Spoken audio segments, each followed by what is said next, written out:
जनसामान्यांचे आधारवड, कुपवाडचे सुपुत्र, विधानसभा व विधान परिषदेचे माजी सदस्य, ज्येष्ठ पुरोगामी नेते प्राध्यापक शरद पाटील यांचे त्यांच्या राहत्या घरी पहाटे निधन झाले. वयाच्या 81व्या वर्षी त्यांनी अखेरचा श्वास घेतला. ते गेल्या काही महिन्यांपासून आजारी होते. अंत्यदर्शनासाठी महाराष्ट्र आणि कर्नाटकातून हजारोंच्या संख्येने कार्यकर्ते जमा झालेत. दुपारी 1 वाजता सजवलेल्या ट्रॅक्टरमधून अंत्ययात्रा काढून बुधवारी बुधगाव रस्त्यावरील स्मशानभूमीत पार्थिवावर शासकीय इतमामात अंत्यसंस्कार करण्यात आले. त्यांच्या निधनामुळे सर्वसामान्य माणूस पोरका झाला असून सामाजिक राजकीय पटलावरील सर्वसामान्यांचा गंजल्यांचा नेतृत्व हरपलं आहे.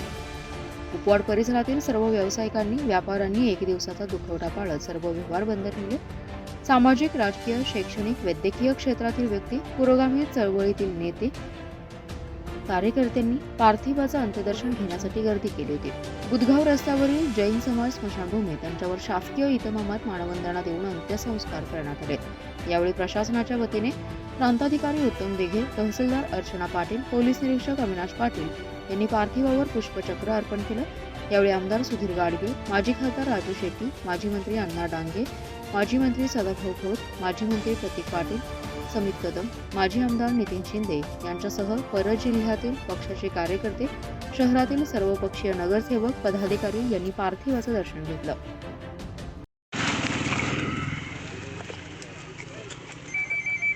प्राध्यापक शरद पाटील हे माझ्यासारख्या चळवळीत काम करणाऱ्या अनेक कार्यकर्त्यांचे मार्गदर्शक होते. 1995 साली जेव्हा युतीचं सरकार होतं त्यावेळी संभाजी अप्पा पवार, प्राध्यापक शरद पाटील यांनी सांगली, कोल्हापूर परिसरामध्ये ऊस उत्पादक शेतकऱ्यांना न्याय मिळावा म्हणून शेतकरी संघर्ष परिषदेची स्थापना केली होती.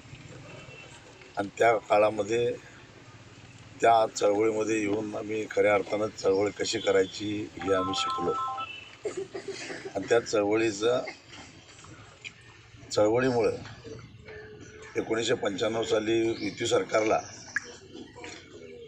ऊसावरची झोनबंदी उठवण्याच्या संदर्भात मुंडे समिती नेमावी लागली आणि या मुंडे समितीनं झोनबंदी काढून टाकली. आणि त्यानंतर खऱ्या अर्थानं ऊस उत्पादक शेतकऱ्यांना स्वातंत्र्य मिळालं. ऊस उत्पादक शेतकऱ्यांना स्वातंत्र्य मिळवून देणारे खरे सेनापती कोण असतील तर ते शरद पाटील सर होते.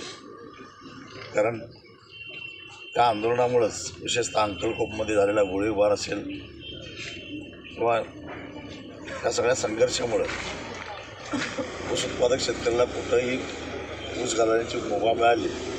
आणि त्यानंतरच मग महाराष्ट्रामध्ये ऊस दर आंदोलनाचं मूळ रोवलं गेलं. आणि आज शेतकऱ्यांना जो ऊसाला चांगला भाव मिळतो, साखर कारखान्यांच्यामध्ये ऊस मिळवण्यासाठी जी स्पर्धा लागलेली आहे त्याचं मूळ कुठं असेल तर ते झोनबंदी विरोधी आंदोलनामध्ये. आणि त्या आंदोलनाचे मोरके म्हणजे प्राध्यापक शरद पाटील सर. ऊस उत्पादकांच्यावर न पिटणारे असे त्यांचे उपकार आहेत. त्यांच्या जाण्यामुळं एकूणच समाजवादी चळवळ असेल व शेतकरी चळवळ असेल यांची फार मोठी हानी झाली. आदरणीय प्राध्यापक शरद पाटील सर यांचं नुकतंच दुःखद निधन झालं. खरं बघितलं तर पुरोगामी विचार असेल, डावी चळवळ असेल आणि शेतकरी चळवळ असेल, सामाजिक क्षेत्रामध्ये, राजकीय क्षेत्रामध्ये त्यांनी मोठं योगदान दिलेलं होतं. आणि आमच्यासारखे असंख्य कार्यकर्ते सांगली जिल्ह्यामध्ये घडवण्याचं काम खऱ्या अर्थानं सरांनी केलेलं होतं. जनता दलाचे ते प्रदेशाध्यक्ष होते.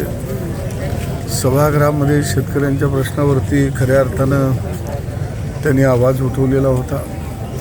आणि महाराष्ट्रातल्या शेतकरी, शेतमजूर यांचे लढे त्यांनी अनेक लढले. त्याचबरोबर शेतकऱ्यांना पेन्शन मिळाली पाहिजे ही पहिली भूमिका आणि मागणी खऱ्या अर्थानं प्राध्यापक शरद पाटील सरांनी केलेली होती.